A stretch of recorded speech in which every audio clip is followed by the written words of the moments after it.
Hey everyone, I'm leaving YouTube. For like a month.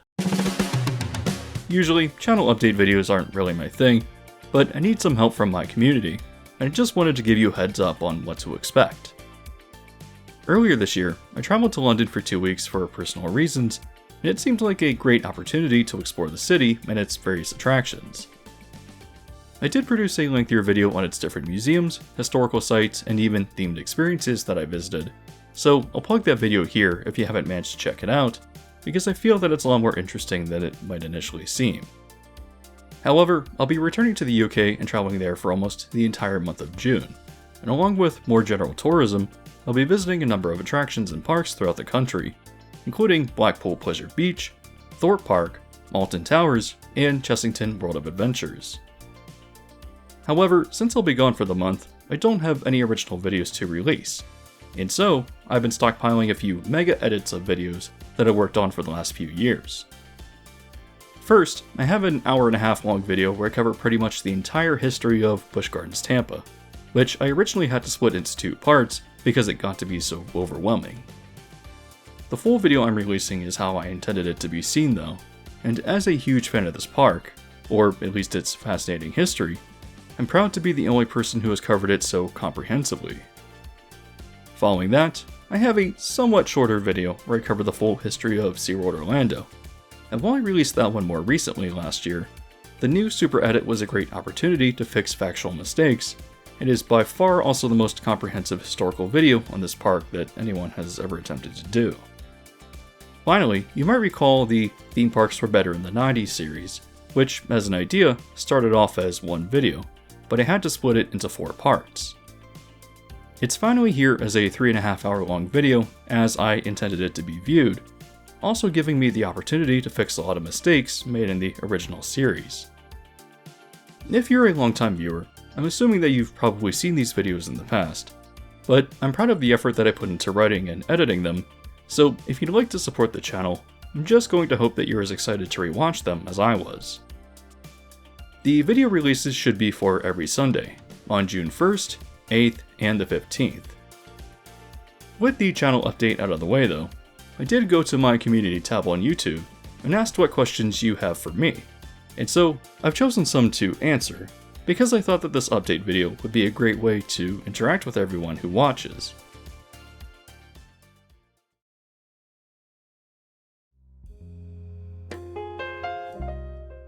Okay, so this first question comes from Daily Theme Park Dose, and they ask, could you comment on the Disney Abu Dhabi park? Some say that this was a last-minute deal to compete with Epic. First, I don't see any connection to Epic here. The point of Epic is to build Universal Orlando into a major destination that pulls a lot of people away from Disney. And you can even see it with their projects like Halloween Horror Nights Las Vegas, and the Kids Park in Texas, and now the UK park that they announced, because those are sort of core markets that they want to expand their brand to, and then use the goodwill that they build from those experiences, those smaller experiences, and have people come to Universal Orlando and vacation there for 5 to 6 days, or maybe even, in the case of a lot of Brits, like 2 weeks. The Abu Dhabi park, though, has, I think, nothing to do with it, and is really just Disney licensing out its name to another developer for a bunch of easy, quick cash.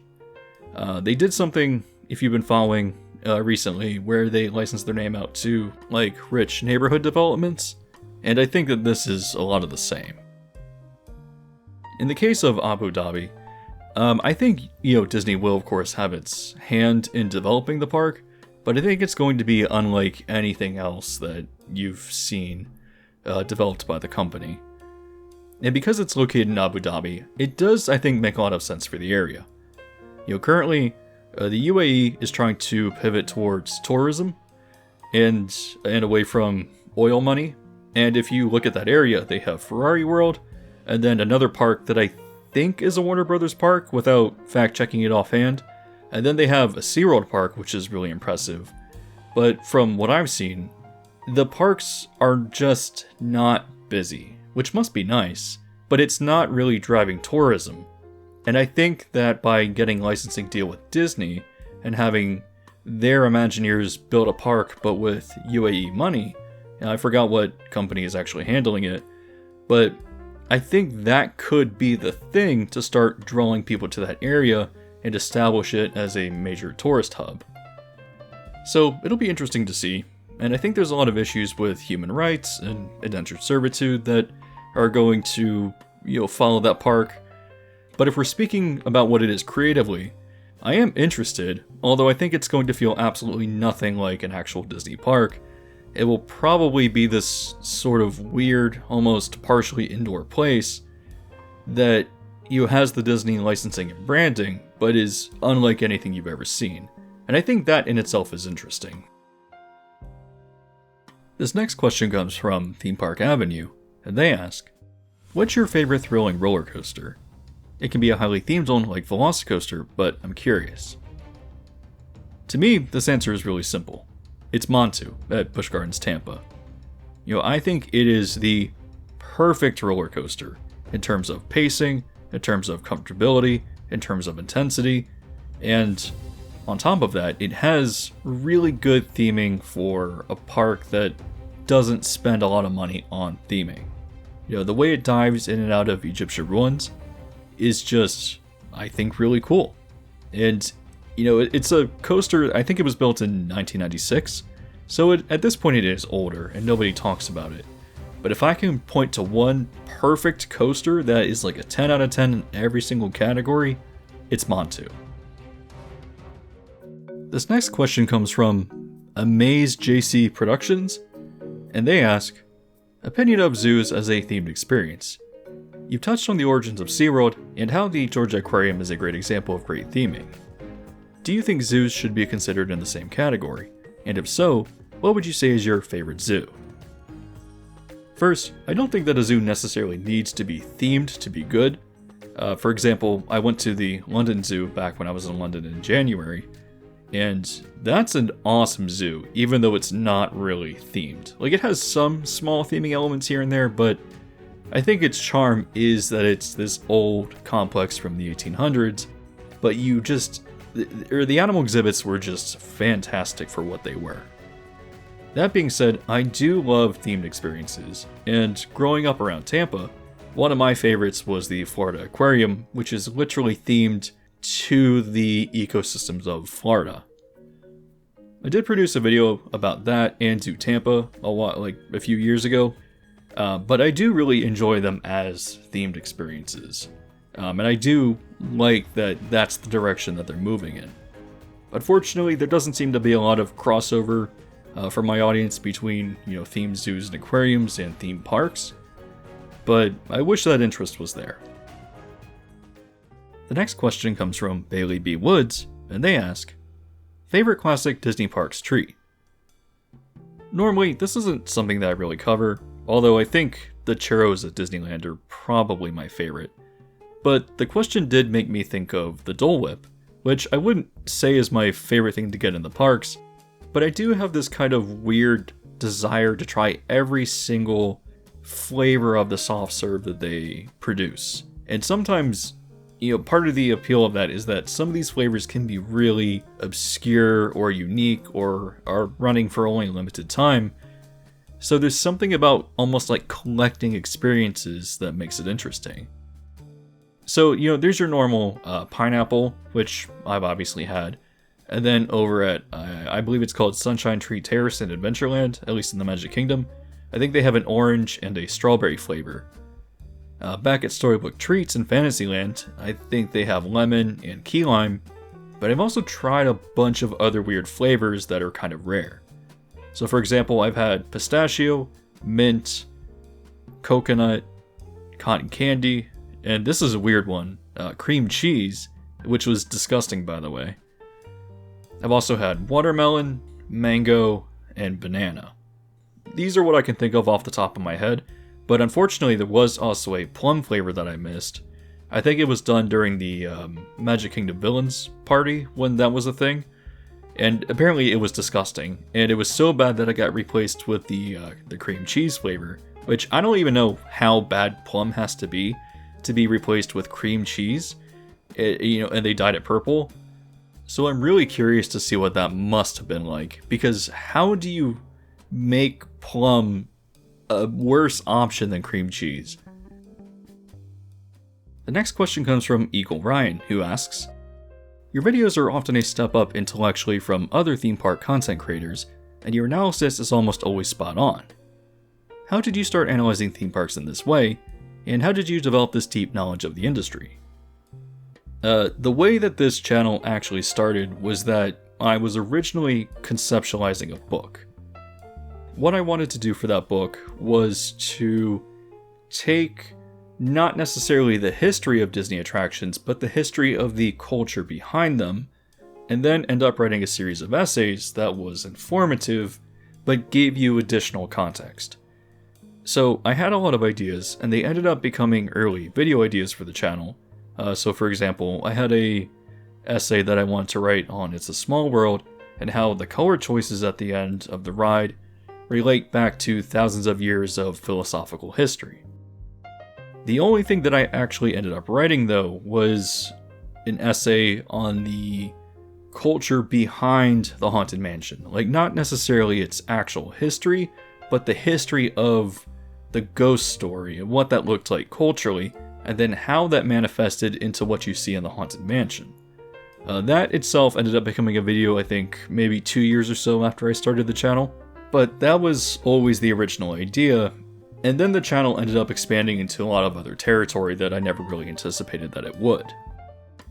I know that I have a reputation for my commentary, especially in regard to how poorly Disney is handling a lot of its parks products right now.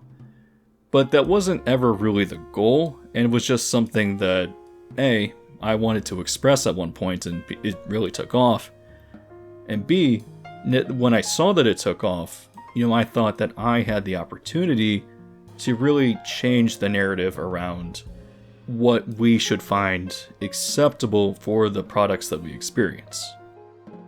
One of my issues is that I think a lot of American consumers don't have standards for what they buy or for what they consume. And I think that Disney is playing things a little too safe and relies on their intellectual property rather than actual interesting attraction design. Stepping away from that though and going back to answering the question, I don't know if my videos are necessarily, very intellectually stimulating, so much as I throw just a bunch of what I would call SAT words into my scripts, because I want to be very precise with what I talk about. I will say that I felt that essay writing was something that I did really well in college, but then after I graduated, I didn't really have the chance to utilize those skills that I built. So that ended up making its way into the videos, because I think what I'm really good at doing is making connections between different elements. For example, I know I'm plugging it because I'm releasing it, but the 90s video, for example, it's 3.5 hours long, but I felt that I tied everything together back to Disney as the big influence that had a huge impact on consumer culture and entertainment throughout the 90s. And those connections are just things that I sort of naturally see. And I think that I'm good at just writing things in such a way that ties them all back together. So this next one comes from The Pepper Shaker, and I'm not going to read the entire thing, but I am going to pick a few questions out of it. They said, I've been following you for a bit now, and have fallen in love with your clear passion for any theme or amusement park. It's so clearly communicated in your videos, especially with your attention to even the smallest details or hints at a story. What I would love to hear about is what really kickstarted your love for this type of thing, as in, what was your aha moment? They also continue with, also, what is the backstory of your name? I don't think that I've ever been able to find anything related to it. So first, when I started the channel, I had an idea that I wanted to cover theme parks, but I also wondered if I wanted to cover media like movies, television, etc. more broadly. And so the reason that Poseidon Entertainment became the name was because I wanted something that actually sounded a bit generic and didn't pigeonhole me into one specific topic. Now, obviously at this point, theme parks and tourism more broadly are the theme of the channel, but at the beginning I didn't really know what I wanted to choose, and so there's no real reasoning behind the name other than I think at that point I was probably listening to, Gustav Holst's Planet Suite, and for some reason Neptune or Poseidon sounded like a really good name to me. I'm also a big fan of Fallout New Vegas, so I think of Poseidon Energy and that sort of classic, mid-century design to it, and you can kind of see that in my logo. There's no real clear reasoning behind the name other than it just sounded kind of generic, and those were things that I were just involved with at the time. So I think that's essentially how I came up with the name. It doesn't really mean anything. To go to the first part of your question though, what made me so interested in theme parks? To me that's pretty simple. I grew up around them. I would take a trip to Orlando, every few years or so. And I remember as a kid being in Pirates of the Caribbean and just sort of having a moment and realizing how fascinated I was with the technology and how, the animatronics and the set dressing created this specific type of atmosphere. And I think it's really the illusion, actually, that I am most interested in. I remember looking up at the ceiling and looking at the black painted air conditioning ducts and being fascinated by how something that ubiquitous is just sort of hidden in plain sight among the illusion that it's trying to sell you. In addition to that, as a kid I always loved Roller Coaster Tycoon, and so that's how I became interested in other facets of the industry. Like your typical local amusement park is nowhere near Disney or Universal level in terms of theming, but there is something about that more simpler enterprise and that sort of fascination with engineering and ride manufacturers that all ties everything together into a fascination with this industry. However, when you look at themed experiences, I do think of theme parks as the sort of ultimate form of art. You're mixing so many different disciplines like engineering, music, costume design, set design, crowd flow, culinary, etc., etc., etc. And it's just so many disciplines coming together to create an art form that, while admittedly is very commercial because it's obviously very expensive and you need the broadest appeal possible, it also is just fascinating because of how much time and effort goes into it. And so that's what I've always found interesting about the industry. Part of what helped me sort of develop that initial interest is that Disney used to release a lot of promotional material that talked about the level of effort and detail that went into its parks. Like, for example, I remember some Discovery Channel show that talked about Expedition Everest, and there's a interview with Joe Rohde, and he talks about how he literally lifted cultural elements from, I think, Nepal, and then brought those to Animal Kingdom to create something that felt real and felt authentic. Now obviously, the average person won't notice that, but to sort of have insight into those details, and to see that there are people who are really passionate about creating the best products that they can, develops a fascination with what Disney and theme parks more broadly are doing, and so I think you can look at it as a unique form of art. Something that, despite how commercial it is worth breaking down and analyzing, because it's such a fascinating industry. The next question comes from Tashi's Garden, and they asked, would you consider exploring the topic of video game franchises that you would personally like to see brought to life through theme park experiences, and/or what parks would you want to see them realized in? I have to say that I'm not a huge fan of the idea of bringing video games into theme parks, and while I think that Super Nintendo World has been successful and I'm excited to see what else Universal and Nintendo do with it, I can't really see other franchises, at least at this moment in time, being something interesting in a theme park environment. Maybe it's just something that I haven't given enough thought to. That being said, while I don't think that this would ever happen, I do think that Metroid kind of lends itself to a Halloween Horror Nights house, but I don't think that Nintendo would ever let that happen. But if there was one thing that I wanted to see, I think that would be it. The final question of the video comes from Annie Young, and her question is, what's your process like for choosing video topics? Do you have a running list, and is it daunting when you have to pick one? Your videos are so varied, with some digging into the past and others very current.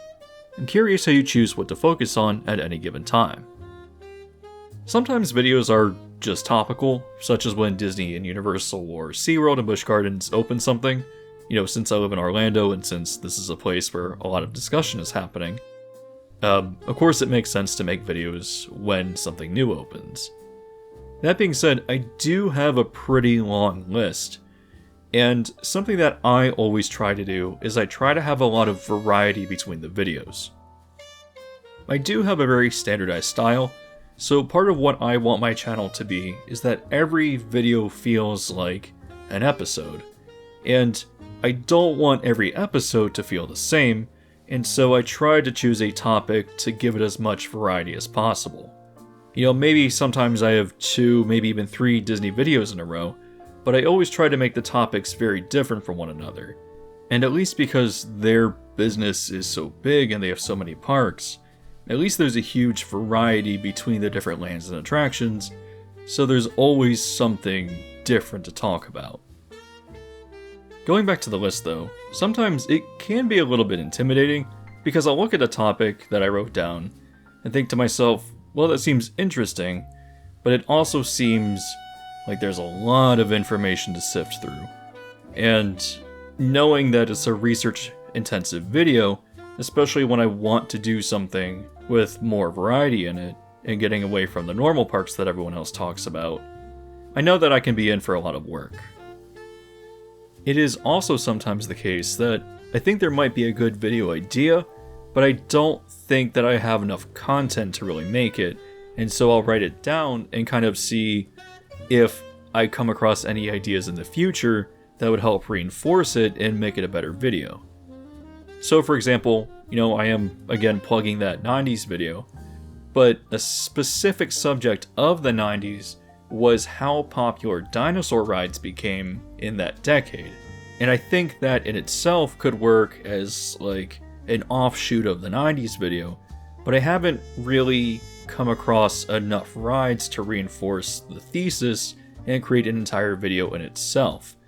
At least not until recently, when I did come across some other ideas that people suggested to me. And so I have the idea for this video in mind, and I think it's going to be the next video I want to produce after I get back from my trip to the UK, but it's an idea I've had for a while, but I've needed more exposure and I've needed to develop it. I also try to search out topics that are unique and that nobody else has ever really touched on, because especially with Disney and Universal and SeaWorld, everybody is saying the same thing all the time and they're all repeating each other, and there's not really a lot of original thought going on.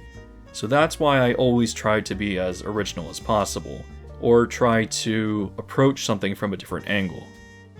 For example, with the Wonders of Life, a lot of people have already spoken about that, and they either covered it from its historical aspect or from the angle of urban exploring, and both of those are interesting, but I wanted to talk about the pavilion and approach it from a different perspective. What I wanted to do was talk about what its health advice was and see how that aged in the modern day. And unfortunately, it wasn't nearly as interesting as I thought it would be, so I also never really abandoned a video topic once I start to write about it, so I always kind of almost brute force a script and try to find something interesting, even if the original idea doesn't work. And I think it made an okay video, because I decided to approach it from a commentary perspective and just highlight just how weird everything is about it. It's not the best script I've had, and I've had some pretty bad scripts, but when I choose a topic, I always stick with it, and I always try to pull the best script and video out of it that I can, which can be a bit difficult. A lot of people will take a script and they'll write it, and then they'll say, no, this isn't working, and kind of throw it away and never look at it again. But so far, I've had success, and I haven't abandoned a single script in the almost 5 years that I've been on YouTube, and I think it's worked out for me. There are also other video topics that I think would be interesting, like for example on my list I have Silver Dollar City and Dollywood, but those are places that I want to actually visit because it's a lot easier to visit them rather than, flying across, to a different continent. And the thing that's really holding me back is just, I have a lot of other stuff going on, so I haven't had the time to plan a trip to these places. There's a lot of regional parks in the United States that I want to visit, but then I also want to do a trip to Japan and a trip to Central Europe for a bunch of parks there like Efteling, Europa Park, and Phantasialand, among a bunch of others. So I'll get to those eventually, and the challenge is finding something in the meantime that's not in Orlando that I can research and cite, but is a topic that is feasible enough to produce an entire video around. So this concludes the channel update and question and answer video, and from this point, what you're going to see are the videos that I plan to release throughout June. It's going to be the comprehensive history of Busch Gardens Tampa, the comprehensive history of SeaWorld Orlando, and the entirety of the 90s video. So if you're interested in those, please go ahead and check them out.